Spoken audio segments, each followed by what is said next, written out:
Le poème est là, assourdissant dans le bleu, strates de silence, épaisseur des cris, on ne sait ce qu'on entend, chaque geste est appel, mouvement de suffocation, chaque geste est une note de musique, le 7e jour d'un soupir.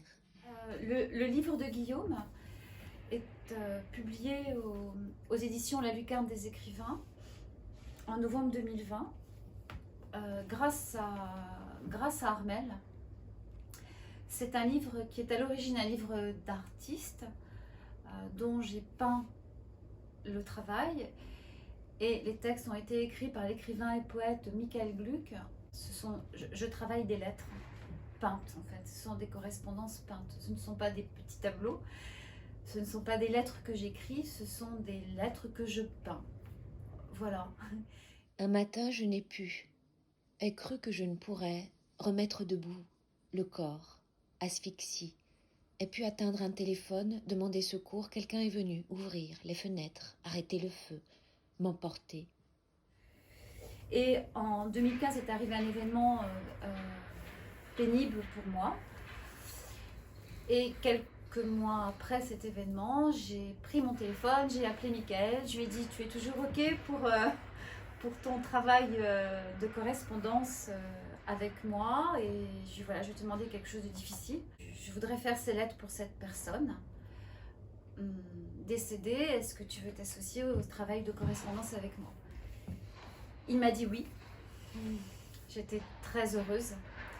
Il a dit oui par amitié, parce que c'était un travail très difficile pour lui. On était libres tous les deux.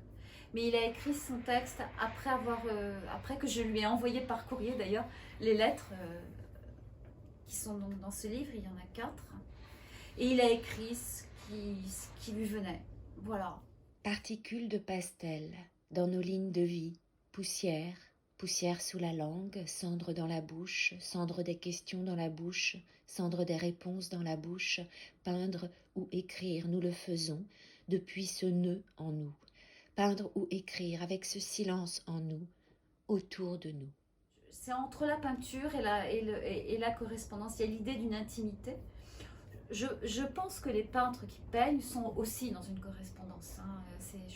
J'ai une histoire avec la correspondance en dehors des lettres peintes, où j'aimais écrire, j'aimais recevoir des lettres, j'aimais en envoyer. Et avec l'arrivée d'Internet, avec l'arrivée des mails, j'ai un peu souffert de ce manque de courrier sous ma porte. Que je recevais plus, ou des lettres que j'écrivais, je n'avais pas de retour, et j'ai compris qu'on était dans une période où la lettre pouvait disparaître. Quelque chose comme un bateau sans marin, un bateau qui franchit l'inconnu, le silence.